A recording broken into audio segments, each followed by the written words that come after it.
Howdy folks, hope you're all having a good one, and welcome back to World of Warships. It's a Game of Throws again. Honestly, this is just the video series that I am never going to run out of material for, although I was thinking about titling today's video The Mouse That Roared. Yes, I know I have used that title before, but if it's good once, it's good every time. Because I do like to see the little guy doing well. And the little guy in question today is not Griffey here in the Japanese Tier 7 destroyer, the Yudachi. This is a standard battle. You don't see these too often. It's usually domination, but today it's a standard battle here on the New Dawn map. And I mean, you could argue that Griffey here is the little guy, because he is in a smally boat, but, well, he's in a Tier 7 smally boat, so he doesn't really qualify. The little guy in question, well, no spoilers. You'll see.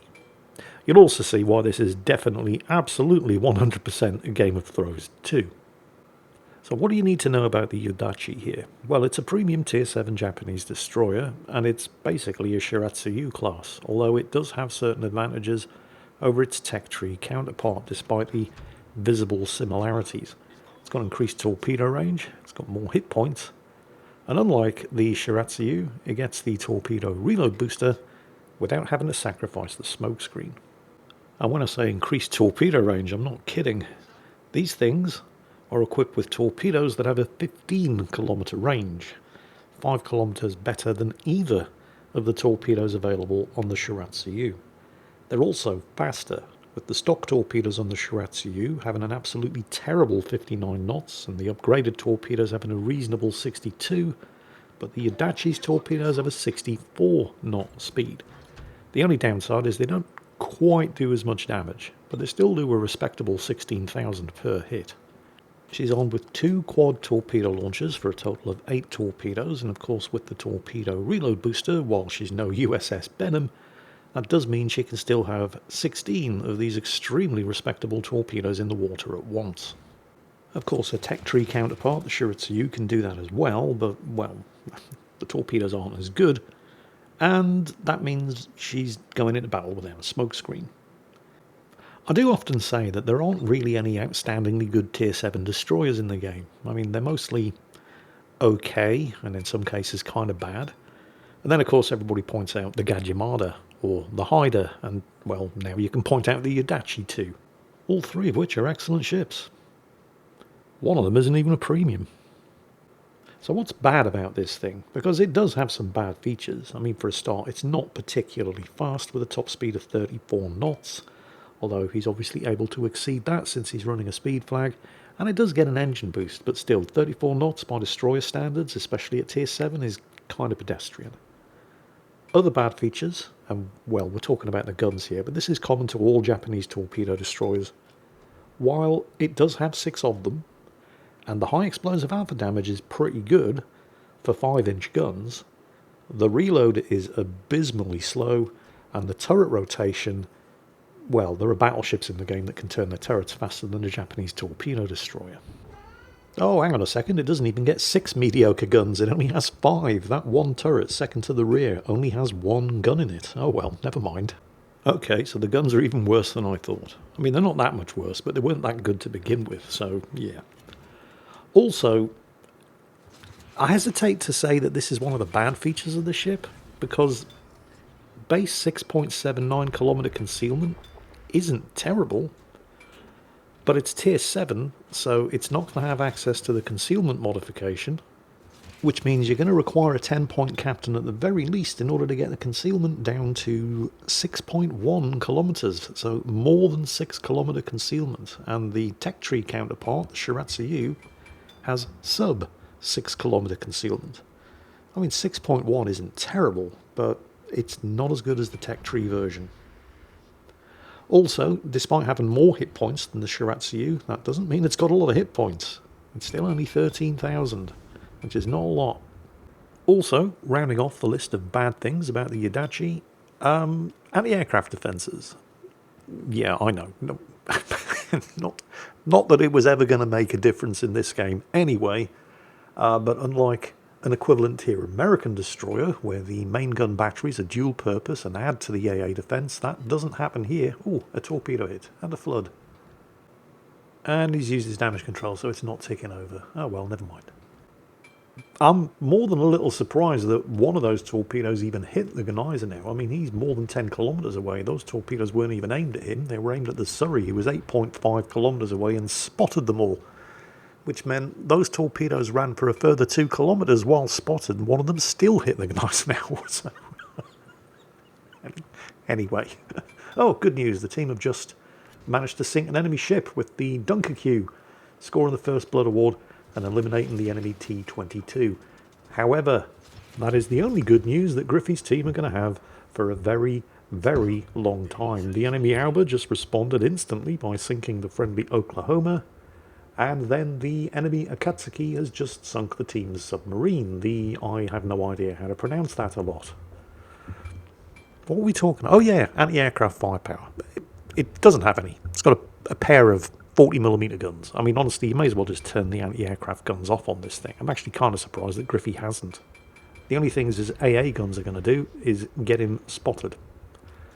Well, you don't get spotted when you're firing your AA guns anymore, but if anybody's watching and they see the tracer, it doesn't take much to figure out that there's something down there firing its anti-aircraft guns. People will often put up a spotter plane or send out some depth charge attack planes, not because they're actually hoping to spot anything or hit anything, they're just waiting to see who shoots at them. Give them an idea where the enemy destroyers are. Oh, and the team have now just lost their... I'll have a stab at pronouncing that one. The Dutch Tier 7 cruiser, the Kijkduin. I think that's how you pronounce it. I know I've got the first syllable right. I'm not too sure about the second one. So, Griffey's team are down 3 kills to 1. Don't worry, it's going to get a lot worse. And Griffey's only scored a single torpedo hit. I mean, this battle isn't about Griffey. He didn't send it in to show off about how well he did. There's a little guy on the team who's going to be doing extremely well, and it's not him.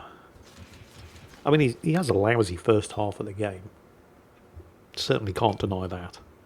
We're 7 minutes in and he hasn't actually scored a torpedo hit on anything that he's launched his torpedoes at. But don't worry, in the second half of the battle, things are... Battle?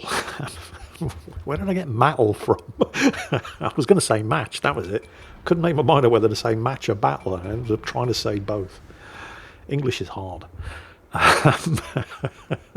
No, he's missed the Surrey as well. But, yeah. The second half of the battle, Griffey's going to be doing better. But even in the second half of the battle, it is definitely not about him. See if you can guess who it is. Let's see in the comments. At this point, who do you think today's superstar is going to be? As Griffey launches even more torpedoes. Griffey, if I could give you a hint. A little tip. Don't launch your torpedoes down the torpedo aiming indicator unless you know for sure the target isn't going to maneuver, or you're so close that it's not going to have the chance to get out of the way. Perfect example coming right up here as the Genizer now comes around the corner. I mean, you're looking for the Genizer now. There he is. And he's seen you. Okay, so you see where you aimed straight down the torpedo aiming track? What's the Genizer now going to do? I mean, okay, this is the Genizer now captain who earlier on ran into a torpedo that the Surrey spotted for him 2 kilometres earlier, but he's turning. He sees the destroyer.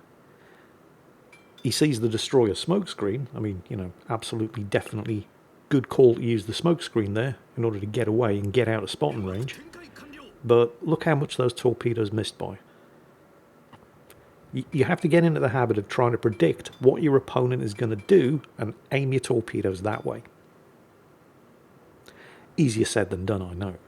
I often say professionals are predictable. It's the amateurs you've got to watch out for. You would expect somebody seeing a destroyer appear around the side of an island like that to immediately take evasive action. Which is exactly what the Genizer now did. Which is why you should have aimed... I mean, you can see where you should have aimed the torpedoes. Of course, the thing is, World of Warships is full of amateurs who, even despite seeing an obvious torpedo threat, will just continue to sail the same course and speed. What can I say? Sometimes you get lucky, sometimes you don't. Oh, and the team have just lost their Prince Heinrich, so they're down another Tier 7. And there goes the Galicia, so they're down another Tier 5. Griffey's team have still only inflicted that one casualty on the enemy team, the T-22 who died at the beginning of the match. There's an extremely low health Furious Taco over there, though. 462 hit points. Surely somebody's going to kill it just as the team lose the Dunker Q and the Kirov. They are now down 6 kills. Come on, somebody shoot it. Anybody shoot it. Griffey, you could have shot it.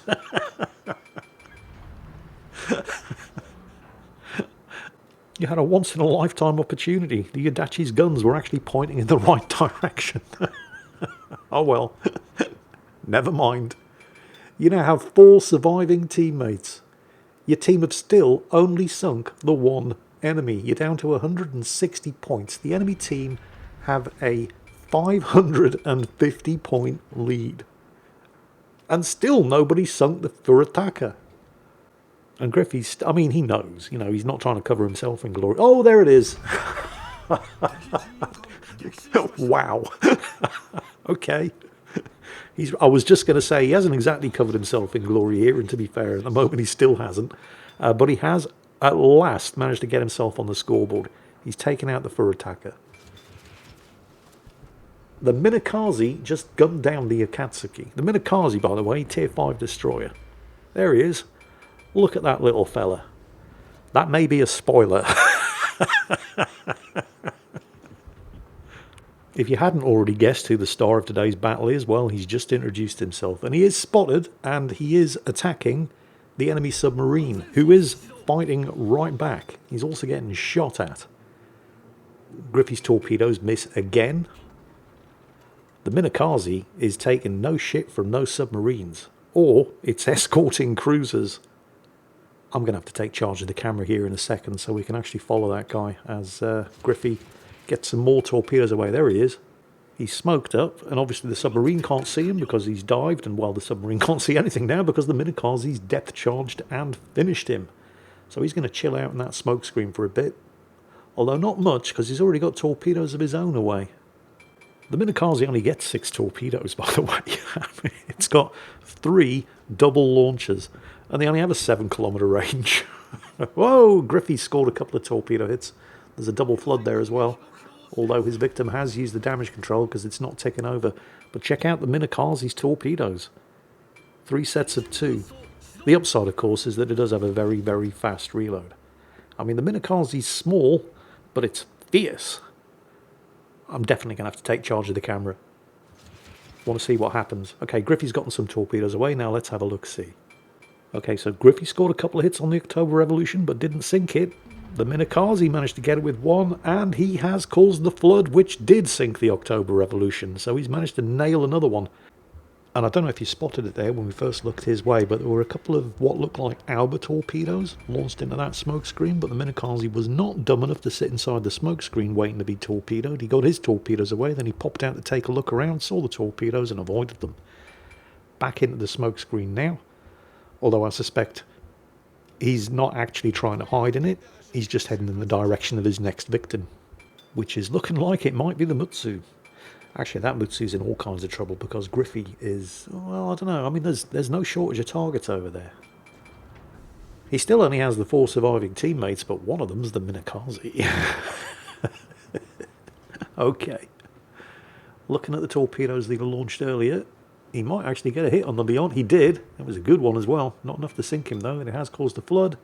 But once again, the Leon has used his damage control. Oh, spot of bad news. The enemy Mutsu just nailed his counterpart on Griffey's team. Griffey now only has 3 surviving teammates, but the Minekaze is going for the Mackinson with its torpedoes. That Mackinson, by the way, was on about 6,000 health earlier, but nobody could finish it off, and it's recovered. Well, it had recovered up to 20,000 hit points. But that Minekaze don't take no shit from no Mackinsons either. Griffey here had aimed some torpedoes at it, but as long as that Minekaze's on the case, you'd be better off firing your torpedoes at somebody else. Okay, more good news. The friendly Scharnhorst that Griffey is divisioned up with has finished off the enemy Alba, and the friendly Miyoko aimed some high explosive at the Leon, setting a fire that finished him off. The scores are, well, it's a World of Warships replay, so the scores are obviously bugged. The enemy team are the ones on 462 points. Griffey's team are the ones on 429. And the kills are even. Remember, the enemy team were 550 points and 6 kills up. And the Minekaze is now in the enemy base. Now this is very important because obviously in a standard battle you can win by sinking the entire enemy team or capturing the base. But even if you don't capture the base, the simple act of being in the enemy base stops them from gaining any points. Oh, and the Surrey and the Miyoko have just killed each other. So that's a cruiser for a cruiser. It's a points neutral exchange. But at the moment, Griffey's team are the only ones who are actually accumulating points every second because they're the only ones with an uncontested base. And the enemy Königsberg is at least trying to do something about it. Look, the Minekaze, he's shooting at him. He's got him!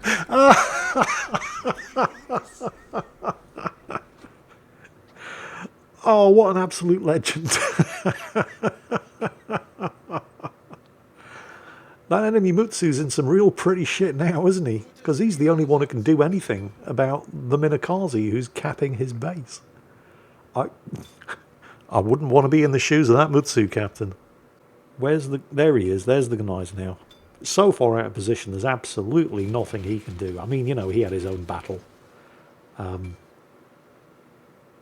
Okay. The Minekaze, he did just launch his torpedoes at the Königsberg, although he ended up not needing them because he burnt them down with high explosive from his 127mm guns, but the Mutsu's getting a bit too close.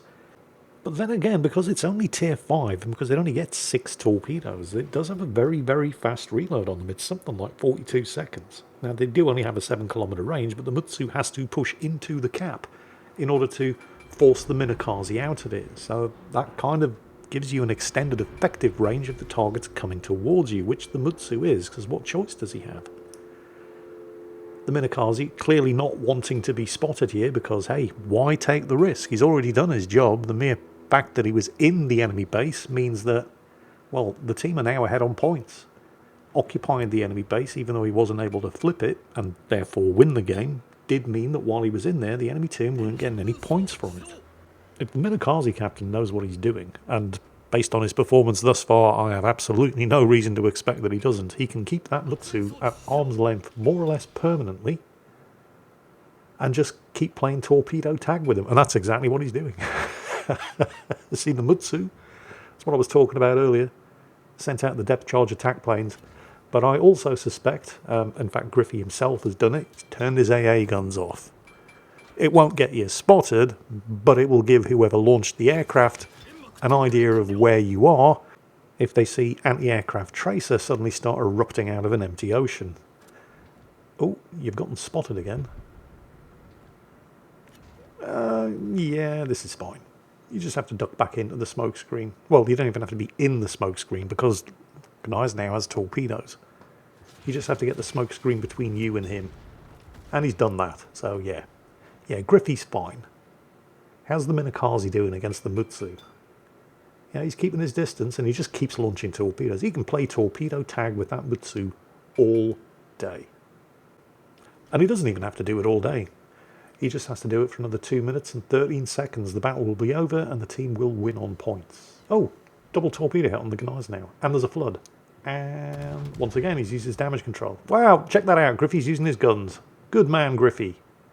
Gneiss now has got torpedoes away against the Scharnhorst, scores a hit. Scharnhorst finishes him off with the secondaries. That just leaves the Mutsu, who was 550 points and 6 kills ahead. Yeah, you're not so clever now, are you, Panyo? And it's all thanks to the little guy in the Minekaze. Well, it's not all thanks to the little guy in the Minekaze, but, well, it kind of is. What an absolute rockstar. Don't forget, he's a tier 5 destroyer in a tier 7 battle. His team were losing 550 points and 6 kills behind. And almost single-handedly, thanks to that little fella, the only thing left on the enemy team is the Mutsu with 1 minute and 14 seconds to go, and he's 200 points behind. Desperately playing catch all of the torpedoes in a vain attempt. Oh, he's even shooting at him now. He's trying to set a fire. He knows he's used his damage control. The thing is, he's not being stupid about it either. The Mutsu isn't returning fire. He can't. The Minekaze's parked behind an island. He's lobbing shots over, going for the fire, going for the kill. Because the Minekaze, he even said as much himself in chat. His work here is done. You know, he's done his carrying for the day. So he's not even the one spotting the Mutsu anymore. Once Griffey clears this island, he will be. He's popped 2 sets of torpedoes around either side of the island, covering his beds there. Oh, the Minekaze's got more torpedoes away. Are they even going to get there before the end of the match? There's only 20 seconds left. They're not particularly quick torpedoes. Oh, the Mutsu's almost gone down. Griff's firing again. He wants that last kill. Minekaze gets it!